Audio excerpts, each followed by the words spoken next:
जब मुलायम सिंह सरकार हुआ करती थी, लालू यादव की सरकार हुआ करती थी, काशीराम की सरकार की, क्या कहते थे ये लोग? लाठी में तेल पिलाओ, हमारे आदमी को मारोगे, हम तुम्हारे 2 झापड़ मारेंगे। क्या हुआ था? मोदी ने 4 मंत्री बनाए हैं उत्तर भारत की एक दमदार जाति यादव जात से। अभी तक हिंदुस्तान में आज तक नहीं बन पाए थे। दोस्तों नमस्कार, मैं ओमवीर यादव और आप देख रहे हैं न्यूज़ वेयर। आजकल आपने देखा होगा कि मोहन भागवत के बयान को लेकर किस तरीके से चर्चा है, और चर्चा इस संदर्भ में है कि मोहन भागवत में इलेक्शन के बाद, ये समझने वाली बात है, इसको ध्यान रखना, आगे बताएंगे। इलेक्शन के बाद मोहन भागवत को मणिपुर की चिंता सताने लगी और हिंसा पे उन्होंने बयान दिया कि मणिपुर में हिंसा जो है वो बंद होनी चाहिए। और कब से महिलाओं पे हिंसा हो रही है, निर्वस्त्र करके, नंगा करके महिलाओं को घुमाया जा रहा, तब से कुछ नहीं बोले। अब कब बोले? जब चुनाव हो गया, शपथ हो गई और मोदी जी की जो है लुटिया डूब गई। भारतीय जनता पार्टी की, मोदी जी की क्या, भारतीय जनता पार्टी की, उन्हें ये लग गया कि अब जो है देश में आक्रोश है। और देश में आक्रोश जो है वो किसके खिलाफ है? वो आरएसएस के खिलाफ है। सोचने वाली बात है, ये समझने का प्रयास करना।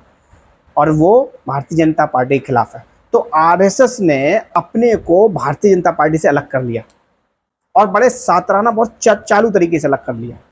अब वो मोदी के खिलाफ बयान दे रहे हैं और पूरी मीडिया जो इंटरप्रिटेशन कर रही है, मीडिया कौन कर रहा है? ये उन्हीं के लोग हैं, भाजपा और आरएसएस समर्थित माइंडसेट वाले लोग ही आरएसएस और भाजपा में लड़ाई करवा रहे हैं। दरअसल लड़ाई क्यों करवा रहे हैं? दरअसल इसलिए लड़ाई करवा रहे हैं कि वो बताना चाह रहे हैं इस देश को कि आरएसएस और भाजपा वो अलग अलग हैं। दरअसल ये अलग अलग कुछ नहीं है। जितनी भी क्षमता आरएसएस की है और जितनी क्षमता भाजपा की है, दोनों मिला के ही क्षमता है, किसी की एक की क्षमता नहीं है। आप इसको ऐसे समझ सकते हो। आपने कभी अपने घराने देखा है आरएसएस वाला कोई आया हो और आपका माइंड सेट डाइवर्ट कर पाया हो? नहीं देख पाए होंगे।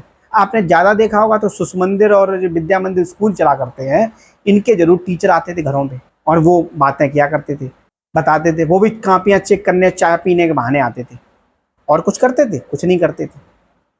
या वो सीधे कहते थे कि आप वोट दीजिए इन्हें, इनके पक्ष में रहिए, ऐसा कुछ नहीं करते थे। आते भी तो लोग उनकी बात भी नहीं मानेंगे। भाई आप हमारे बच्चे को पढ़ा रहे हैं तो ठीक है, हम आपका सम्मान करते हैं, लेकिन आपके कहने से हम वोट थोड़ी दे देंगे। हम इसको आपको ऐसे जस्टिफाई करते हैं। आप ये बताइए कि आरएसएस जो संस्था थी इतनी बड़ी 2014 में क्यों होके निकली? इससे पहले आरएसएस इतनी बड़ी क्यों नहीं हो पाई? बताओ।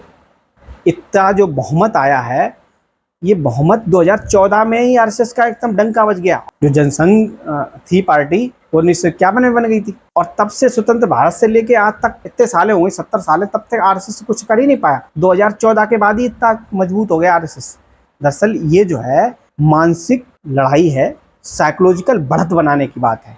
जैसे कहते नहीं कि अभी हमारी एक तो बाकी है। अब जब अखिलेश यादव ने, पूरे विपक्षी पार्टियों ने मिलकर जात का जो शिगुफा था वो चला दिया और भाजपा उसमें धराशायी हो गई, तो ये कहने लगे आके कि कहीं न कहीं जो हमारा है, हम बच रहे हैं इसमें, कि आरएसएस ने इसमें मेहनत नहीं की। अब बहुत सारे जो गोदी मीडिया जिसे कहते हैं, दरअसल वो गोदी मीडिया नहीं है, वो जातिवादी मीडिया है। वो एक जात विशेष के लोग उसमें काम करते हैं। क्या कह रहे हैं कि सूत्रों से मिली सूचना, देखिए उनके लिखने का अंदाज, सूत्रों से मिली सूचना। आरएसएस ने उत्तर प्रदेश में और फलाने जगह, फलाने प्रदेश में, ढकाने प्रदेश में काम ही नहीं किया, क्योंकि उत्तर प्रदेश में हार गए तो आरएसएस ने काम नहीं किया, और जीत जाते तो सबसे बड़ी आरएसएस हो जाती। दरअसल ये कुछ नहीं है। जिस तरीके से अगर आरएसएस सब कुछ होता, तो ये बताओ आप, जब काशीराम थे, जब मुलायम सिंह जिंदा थे, जब लालू यादव अपने चरम पर थे, मंडल कमीशन लागू हुआ था, तब ये आरएसएस क्यों नहीं आ पाया? तब भी हम जानते हैं आरएसएस को वो सरकारें नहीं बनने देता। दरअसल ये कुछ नहीं था, ये 2014 में जातीय उन्माद था। नरेंद्र मोदी जी ने अपने आप को ओबीसी चेहरा पेश किया था और ओबीसी जातियां जो थीं वो इस वजह से इनकी तरफ झुक गई थी, और इनकी जो सोशल इंजीनियरिंग वगैरह कुछ भी नहीं थी। और ऐसी बात नहीं है कि नरेंद्र मोदी जी ने ओबीसी के लिए कुछ काम नहीं किया।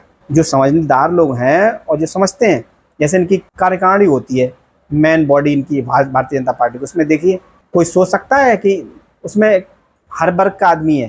पहले ब्राह्मणों और बनियों का बोलबाला रहता था, अब कितने ब्राह्मण हैं? मेरे ख्याल से 1 या 2 होंगे, गडकरी हैं और 1 आध और होंगे, और बाद बाकी कौन? बताओ। 2 यादव हैं उसमें, मेन बॉडी में इनकी 2 यादव। कैसे आ गए? दरअसल ये ऐसे आ गए कि नरेंद्र मोदी ओबीसी हैं, उनका झुकाव भी ओबीसी की तरफ है, और कहीं न कहीं वो गतिविधि अपनी उनकी रहती भी है। ये जो बहुत माइनर सोचते हैं, जो बहुत इस देश की संरचना को समझते हैं, वो समझ सकते हैं। तो उसी को इन्होंने आधार बनाया है और लड़ाई दिखा रहे हैं कि आरएसएस की हमें कोई चिंता नहीं है। कौन नड्डा दे रहे हैं? ब्राह्मण जेपी नड्डा बयान दे रहे हैं हमें आरएसएस की कोई चिंता नहीं, हमें आरएसएस की अब कोई ज़रूरत ही नहीं। आरएसएस वाले कह रहे हैं कि हमें मतलब ही नहीं। और मोहन भागवत जी कब बयान दे रहे हैं? जब इलेक्शन हो गया आम चुनाव का, जब शपथ ग्रहण हो गया, अब कह रहे हैं कि जनसेवक को घमंडी नहीं होना चाहिए, जनसेवक को बड़ा शालीन होना चाहिए, मणिपुर में जो हिंसा हुई है उसमें शांति बहाल होना चाहिए। यार ये बताओ कि शांति बहाल जब होनी चाहिए थी, आज से मणिपुर घटना हो रही है, महिलाओं को निर्वस्त्रता 1 साल लगभग होते चली आ रही, तब तक आप कहाँ थे? एकदम चुप्पी साधे बैठे थे आप। अब कहने लगे आगे। दरअसल ये पूरे लब्बो लुहाब है, पूरी जो आरएसएस और मोदी का झगड़ा दिखाया जा रहा है, दरअसल झगड़ा बगड़ा कुछ नहीं है, ये केवल आरएसएस को एक हवा बना के, एक साइकोलॉजिकल प्रेशर लोगों के माइंड में बना के कि आरएसएस बहुत बड़ा संगठन है और आरएसएस देश को बदल देता है। मेरा अपना मानना है कि कोई भी संगठन देश में बड़ा नहीं है। इस देश की जो सच्चाई है वो जात है, जात। इसमें धार्मिक कुछ नहीं है। अब कुछ लोग माने ना माने, और मानना इसलिए आपको चाहिए, जब मुलायम सिंह थे, जब काशीराम थे, जब मायावती थी, जब लालू यादव थे, ये लोग जमीन से उठ के आए थे। जब शरद यादव थे, तब ये आरएसएस इतना बड़ा संगठन और इतना बड़ा होने के बाद सत्ता क्यों नहीं बना पाता था? दरअसल वो लोग सब जमीन के लोग थे। इनके कौन आ गए? लड़के आ गए, अखिलेश यादव। इनके कौन आ गए? इनके तेजस्वी यादव आ गए। मायावती जी आ गई। मायावती जी को फिर भी बहुत सारी समझ थी, उन्हें डरा दिया गया, महिला थी। अब जो नए अब अखिलेश ने इतना देर में समझ लिया। लालू लड़का भी ठोकरें खा खा के और वो समझ रहा है। चंद्रशेखर से लड़के देखो, नया लड़का आया है, नए युवक, उसे संरचना का ज्ञान है, उसे जमीन का ज्ञान है। अब आप उससे लड़के जीत के दिखा दो, अकेले दम पे निर्दलीय जीता है, बहुत बड़ा लीडर बनेगा, रोक के दिखाया आरएसएस। अपनी धीरे धीरे जो मीडिया है, गोदी मीडिया, दरअसल एक जातिवादी मीडिया है, हम इसको गोदी नहीं कहते, गोदी तो ये उन्हीं लोगों ने बड़े, इसको भी बड़ा दिमाग से दिया गया वर्ड गोदी, जिससे कि जातीय जो उनका चेहरा है वो छुप जाए और गोदी के नाम पे सभी आ जाए। ये है। तो ये जो आरएसएस और भाजपा की लड़ाई है, एक काल्पनिक और पूरी फेक है, यानी कि झूठी है। आरएसएस को बचाने की ये पूरी कहानी गढ़ी जा रही है कि मोदी से आरएसएस नाराज है। मोदी से आरएसएस क्या कर लेगा? आरएसएस मोदी का, मोदी बन गए ना प्रधानमंत्री, क्या कर लिया? और मोदी जो है प्रधानमंत्री बने हैं वो अपनी दम पे बने हैं, जो भी है वो किसी के कहने से और किसी के रहमो करम पे नहीं है। गठबंधन भी किया है, अपनी दम पे किया है, अपने दिमाग से। और वो जानते हैं पूरी सामाजिक संरचना। ये कांग्रेसी जो थे ना, क्या हुआ था? मोदी ने 4 मंत्री बनाए हैं उत्तर भारत की एक दमदार जाति यादव जात से। अभी तक हिंदुस्तान में आज तक नहीं बन पाए थे यादव बरादरी के 4 मंत्री। कांग्रेस ने 2004 में मुलायम सिंह जी की 33 सीटें थी लोकसभा में, अब मंत्री एक भी नहीं देता, सिंगट्टा। एक लालू यादव कैबिनेट मंत्री बनाया था। और दूसरे टर्म में कांग्रेस ने क्या किया था? 2009 से लेकर 2014 तक एक राज्य मंत्री बनाया था अरुण यादव को, वो भी मध्य प्रदेश राज्य मंत्री। मोदी ने 2 तो कैबिनेट मंत्री यादव बरादरी के बनाए हैं और एक स्वतंत्र प्रभार, वो भी कैबिनेट ही मान लो, और एक राज्य मंत्री। 4 मंत्री जो उत्तर भारत की क्या पर देश की बहुत एक सशक्त मार्शल कौम है यादव बरादरी से। ये है मोदी जी की सोशल इंजीनियरिंग। आरएसएस की कोई कुछ नहीं है। ये तो बातें हैं कहने की कि आरएसएस से मोदी नाराज है, मोदी से आरएसएस नाराज है।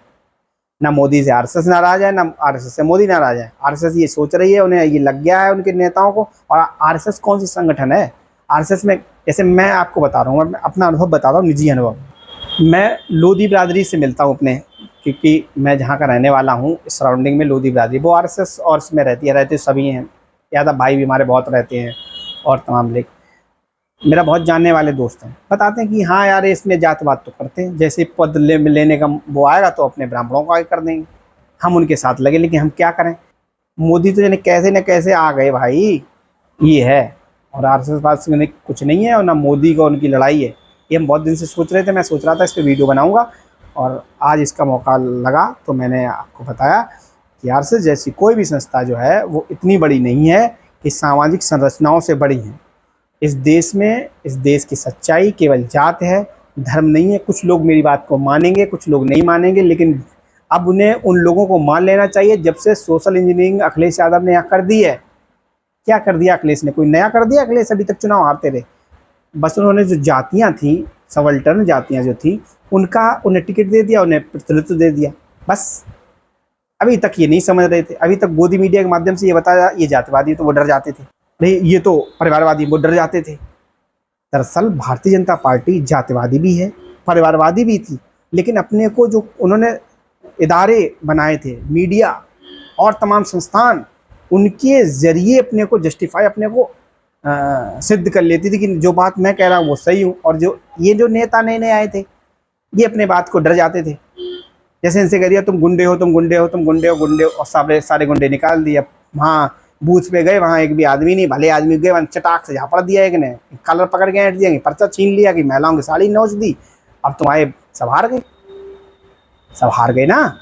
जब मुलायम सिंह सरकार हुआ करती थी, लालू यादव की सरकार हुआ करती थी, काशीराम की सरकार की, क्या कहते थे ये लोग, लाठी में तेल पिलाओ, हमारे आदमी को मारोगे, हम तुम्हारे 2 झापड़ मारेंगे। ये क्या था? ये था कि अगर आपने हमारे ऊपर हमला किया तो इसके लिए आप तैयार रहें। लेकिन अखिलेश यादव को कैसे काटा धीरे से, कि नहीं उन्होंने अतीक अहमद को बाहर कर दिया, उन्होंने डीपी यादव को बाहर कर दिया, अखिलेश यादव बहुत सख्त शब्द के हैं, ठिकाने सबके हैं। दरअसल राजनीति में स्वच्छ वक्ष शब्द कुछ नहीं होती है, राजनीति में होती है दमंगई। और दमंगई में भी तरीके होते हैं, ये नहीं कि तुम किसी को जाते थप्पड़ मार दो। दमंगई का मतलब ये, हमें वोट दो, हम तुम्हारी सेवा करेंगे, और तुमने सेवा करने में कुछ हीला वाली गिरी, अब तो हार गए ना नवल किशोर हमारे यहाँ। दरअसल मैं फर्रुखाबाद का, यहाँ डीएम ने जीती हुई सीट को हरा दिया, ये अखिलेश यादव भी कह रहे हैं। ऐसे तमाम जगह ऐसी सीटों को उन्होंने जिक्र किया, अलीगढ़ में जिक्र किया और एक जगह जिक्र किया। क्या हुआ? ये बहुत सीधे लोग थे, हार गए। अभी दमंग होता तो जीत लेते। वो क्या बलिया का जो पांडे थे, उन्होंने क्या कहा था कि अगर डीएम की लाश जाएगी हमारी लाश जाएगी, आता ना। और चंद्रशेखर के लड़के को हराया है प्रधानमंत्री की, और यहाँ की सीट जीती हुई, मतलब छीन ली गई। तो ये होता है राजनीति में। जो जितना बड़ा, भारतीय जनता पार्टी ने क्या किया, अमित शाह ने क्या किया, पूरी स्टडी, अमित शाह बहुत बड़े चाणक्य हैं, बहुत बड़े कुछ चाणक्य नहीं है। चाणक्य बस जातियों का गोलमोल कर देते थे, और तुम्हें यहाँ कहते थे तुम जातिवादी हो। और अपने जो बाहुबली गुंडे टाइप के लोग थे, बताओ टेनी जैसे, बताओ जितने बड़े टॉप लेवल के थे, सब उनके संरक्षण में आए। अभी देख लो अमित शाह ने क्या कहा, पूरी दम लगाई, वो तो जो कहो खैर करो, कुछ वो नहीं हो पाया। नहीं तो अमित शाह ने देखो सब गुंडे सरेंडर कर दिए। अभय सिंह एक ही इंजेक्शन दिया, पहुंच गए वहाँ भारतीय जनता पार्टी में। धनंजय सिंह जेल भेजा, पहुंच गए। वो राजा भैया पहुंच गए, वो ब्रजेश सिंह पहुंच गए। सब के सब दमंग और गुंडे, बाहुबली, जिन पे गुंडों का टैग लगा हुआ है और जिसे बाहुबली हैं, सारे के सारे भारतीय जनता पार्टी में है। बताओ उनके सामने कोई जाएगा? दरअसल ये कहने की बातें होती हैं, सच्चाई कुछ और होती है। वैसे ही इस देश में अगर राजनीति करनी है और इस देश में राजनीति करके सत्ता हासिल करनी है, तो इस देश की जो अभी 5000 सालों की जाति व्यवस्था आप 100 साल में ख़त्म कर लोगे। अभी 100 साल भी नहीं हुए, अभी 2-4-500 साल रहो, तब जाके ये ख़त्म होगी लोगों के मन में। लोगों का अभी भी, मैंने रिपोर्टिंग की, मैंने देखा जो संघ के ज़माने के भाजपाई थे, उनकी जात का कैंडिडेट दिया और वो एक झटके में बदल गए 70 साल। सोचो। और ऐसे नहीं बदल गए, तुम कहोगे उन्हें मना के पोटा के, प्रत्याशी तक उस गांव में नहीं पहुंचा था, और वो केवल जात के नाम पे अपने वोट दिया उन्होंने, उनकी जात का कैंडिडेट था। ये दरअसल सच्चाई है ज़मीनी, और सोशल इंजीनियरिंग कुछ नहीं है, यही सच्चाई है। विकास तो क्रमिक दशा है, वो तो विकास तो होना ही है, प्रकृति का नियम है, विकास होगा। तो विकास से चुनाव नहीं होते, लेकिन हाँ ये भी एक कारक अपनी अहम भूमिका निभाता है। नमस्कार।